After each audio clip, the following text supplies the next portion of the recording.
I just woke up, so we'll see. I mean, literally, I just got up, made my first pot of coffee, took a quick look, as is my routine now, and I think it is for most people. You get up, you do your personal business, and you get online to catch up with what's going on in the world, right? Right. We all do it. So I will address two rock and roll deaths, Eddie Money and Rick Ocasek. I woke up this morning and Rick Ocasek has passed away. Eddie Money a few days ago. I don't have any of their records. Eddie Money's music was not for me. It's entertainment. I did see him live on his way up. I played in Omaha. Someone had posted on Facebook the date. I forget it now, but he was on his way up in the rock and roll world, and I think I won a ticket or something. I didn't pay to see him. It was a decent show. I mean, but it's like it's entertainment. Rick Ocasek, rest in peace. I never bought. Well, I bought a picture disc 45 of theirs when they were first back in the day. Okay, around the time of the first album. But I didn't buy the first album. Now I recognize that Rick is a huge talent. But I was working in the record store when it came out. I was working at Homer's at the time. I will share with you my response and reaction to the album because the rest of the staff would not stop playing it. They were obsessed with it. And my reaction to it was, I hear why you like it, but I'm not with you. You guys, it's like people are afraid to progress and go forward. It's like this music is just the same old thing. It makes you happy. It's about girls, you know. I guess that's what makes the world go round, you know. Rest in peace, Rick Ocasek. No, I don't have any of the records.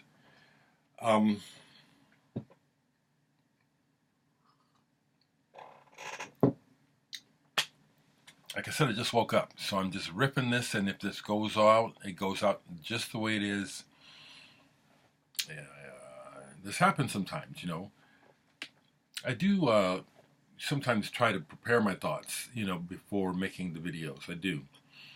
But one of the thoughts I had this morning while lying in bed before I got up was how I still will actually feel like, well, it's a new week, I should probably make a video.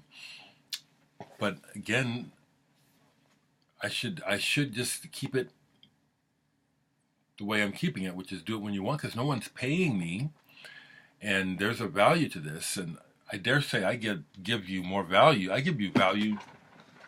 I don't like how that's sitting on my head. I think, you know, well, I don't think, I'm pretty sure that, you know, what I give is as much value as what people pay for. You know what I'm saying? Nobody's paying me to do this. And I don't care, you know, I do it because I want to. I'm not here for your money.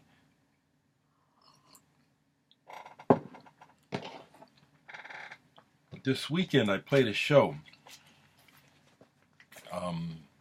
2 weeks in a row now, RAF has played shows. You know, we went most of this year taking it easy, trying to get this album done. It's still not done. It's down to one of the members of the band, you know, and issues. And this is the reality of bands and musicians. And it's also the reality of bands or musicians who are any good. If art is any good, someone involved is crazy. Now that's not politically correct to use that word, but it's true. You know, the best art comes from people who are whack, crazy. I proudly, you know, consider myself one of those people. You know, I know how to act in society. That, you know, that's not what crazy, what I mean by crazy, I know exactly what I mean. Creative, and your juices are flowing, and you got something to say, and you got something to do. You don't just follow you just don't follow the leader. Those are the kind of people that make good art. our guitar player is very good. He has a lot of stuff going on, so we gotta wait for him. Anyway, we played a good show. Well, the show was good because of the music. It was poorly attended because it was on a Cornhusker game night, and boy did people miss one. I opened for the band A Vulture Wake. This is their debut album, The Appropriate Level of Outrage. I haven't bought records at a show I played in a long time, mainly because I couldn't afford to, but also because a lot of times it was like I wasn't impressed enough that I would want the record. Find out about this. If you have roots in punk, skate, aggressive rock, find out about your Vulture Wake. This is killer. This is killer. Omaha missed it. They were amazing. And this is the latest version. The first versions to come out are collectible already in the different multicolored, I was hoping that they'd have some, but they're all gone. I didn't ask how many of these were pressed. This is really good. But Chad Price, the lead singer, was in all. The bass player was in Rich Kids on LSD. Guitarist from Lagwagon and some other bands. They were excellent. And I like the stance of the music, It's not fake punk. It's like, it's the words of someone who is socially awake and cares, and that's what he's writing about. This was great over the weekend. A few videos back I told you that I heard from a label that told me they would like to send me some stuff, and I got the first installment. I'm going through them. It's not that much, but Rune Gramophone sent me a package of music, one album and some CDs. I've listened enough to the album I can talk about it a bit. The CDs I want to get back to. Rune Gramophone, started by the guy that was in the band Fra Lippo Lippi. Very interesting label that doesn't get carried in my town much. I don't see the records much. So got a hold of me a while back and said we'd like to send you some stuff. And the first, I hope this is just the first one. I hope that they send me more. They sent me the brand new Motorcycle album, The Crucible. Now, I have been aware of Motorcycle. They've been around for a long time, but they've never caught my attention when I've heard them to the point that I tried to, get some of their music. So it's nice to get a chance to digest what the band is about. This is a brand new album. The Crucible comes in this lovely 4-way fold-out cover. Let me go ahead and fold it out. Some nice artwork. Information on the inside. There's a limited edition version of this, but this is the black vinyl version. It comes with a CD as well. So my initial impression of this is good.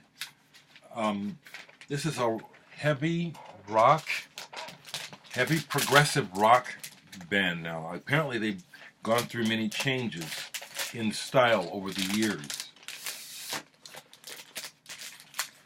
But my initial impression of this is interesting because it's mixed. It's good, but it's kind of like, so this is progressive, but it's heavy rock. It's like, it reminds me of the kind of records that I grew up on before you were calling rock metal. It was heavy riffs, Uriah Heep, Dust, even Black Sabbathy, you know what I'm saying?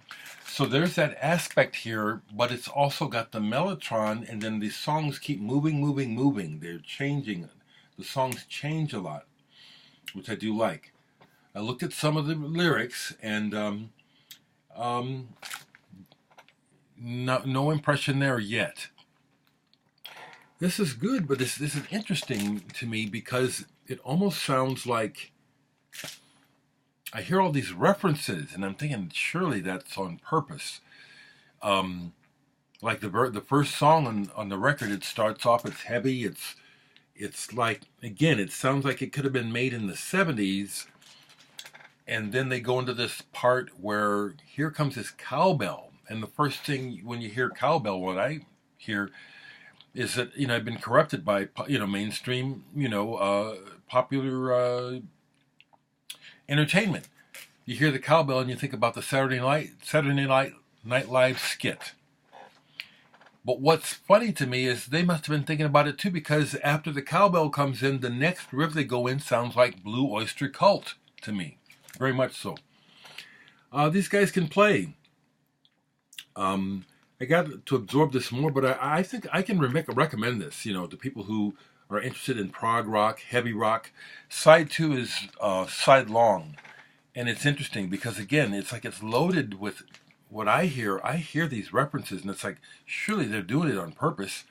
Side 2 starts off like The Incident by Porcupine Tree. And then next thing you know, they're doing this part that sounds like Blow by Blow by Jeff Beck. Then you don't go too much further, and it sounds like old Genesis. Jumping back to side 1, the second track on side 1 sounds like a complete pastiche, tribute, I don't know, to early King Crimson. The reason why I'm saying it like this is because I have to absorb this more, because as I was listening to it, there was a part of me saying, are these guys serious? I mean, they can play, they're playing it well. And I'm thinking, is it because of my age, and what I know about this music? It's good, but I'm gonna have to dive into the lyrics, because it almost sounds like a parody, but I don't think it is. But that's my initial honest impression. I have to be honest, and interesting. Like I said, I just got it. I got 3 more CDs from Rune Gramophone. I need to listen to them. I popped them on to get started, but I have to absorb them. Okay, I can't talk about them yet. This is the CD that came with the motorcycle. I do recommend the motorcycle. I do recommend it. Since I did that ECM poll, or rather I've been, doing a list, I've been listening to ECM. And I played this, Oregon, led by Ralph Towner and other people who came to my attention from playing with Paul Winter ages ago. And Oregon is just it's a statement. It's a musical way of being that is healthy. That's the word that I find myself feeling and thinking when I hear this music. There's something healthy. I don't want to use the word wholesome. Maybe that is a good word to use, but it's like this music has a vitality about it.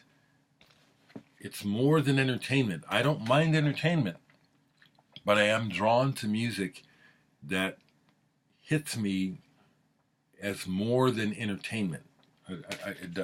And that does. That's one. What else here? A couple other records that are sitting out that I played. This is an old psychedelic album that wasn't sure if it was psychedelic. Aorta. The bass player from the band is from Omaha, and he lives here now. Again, forget his name. This is an album where I think the band was attempting to please the record company by being unsure of their direction. In My Mind's Eye on here is a great version of the song. It's psychedelic, but you also hear these songs where the band is attempting, maybe this is a single. You know what I'm saying? And then they'll do something else that's more experimental and weird. So this is kind of a mishmash of an album. Great cover, Aorta. That's a great album cover. Mixed bag, though. Mixed bag. Here's a German album that's called Krautrock. but it's really jam. It's jam rock from Germans. Nexus Quam Osmos. No, this is not an original, and it's not the fold out. It was the original, or has this very cool cover that folds out. It's been reissued that way, but when I came across this reissue, I went ahead and grabbed it. This is one where it's mostly in my collection, in the collection for its historic value to me, because I listened to it the other day and it's like parts of the jam have not aged well. You know, they were trying stuff. Some of the singing is really grating, but glad to have this in the collection. A Nexus Quam Osmos. Originals of this are pricey. They are. Here's one where I was thinking, I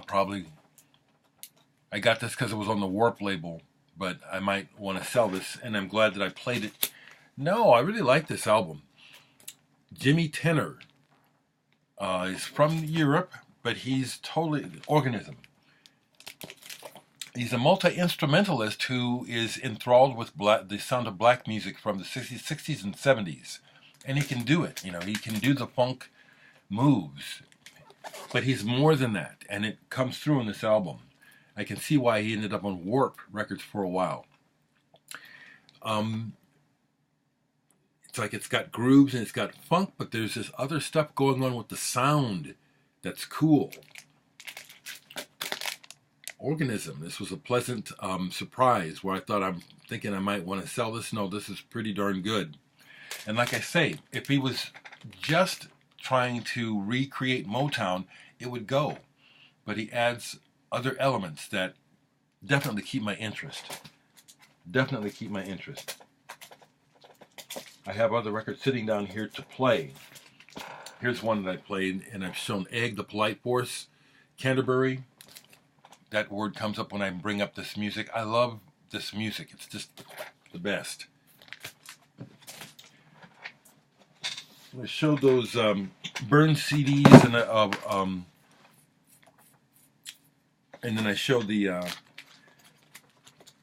me see if I can find it right quick, because I showed where the Outsiders album CQ. I like that. That's not new to me, and people. Someone made a suggestion that if I liked it, that I would like Group 1850. Well, I have it. I wish I had it on vinyl. I've been following this music. I'm 64. I've been trying to know about this music since I was a teenager. This is not new to me. It's not. I know about this music. I'd love to have this on vinyl. I think I have another one of their albums where it's rare, so I just went ahead and found it online and burned myself a copy.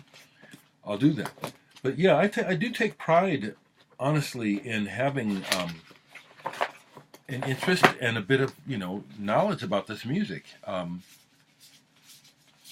Yeah, I don't. As I'm looking, though, this is an album that I've been wanting forever. Still don't have it on vinyl. Still want a copy of it on vinyl. Gila, Bury My Heart at Wounded Knee. I just want a copy of it. Isn't that silly? It's not that it's a great album. It is good. It's yeah, it's one of those records that I've always kind of coveted. I knew someone that had a copy, and it's like, I don't know, I just dig that cover. Rest in peace to we rockers and musicians were aging. Rick Ocasek was 75. I know his story. He wanted commercial success, and he worked hard for it. He slept in, he squatted, like the true stories behind many great people, how they suffered on their way up, He wanted it, and he got it, and he has my respect, not only for his songwriting craftsmanship, because he was able to write great pop songs. I mean, they're on the radio every day to this day. But he had his ear to the ground, and he produced Suicide, groundbreaking band. You know about Suicide, right? Yeah, right. Let's keep this one down below, well, it's 20 minutes now. But here we go. Talk to you soon. Jimmy Scappa, local band. Two of the guys are in RAF now. Maybe you guys have heard of these guys. They almost broke through commercially. Talk to you.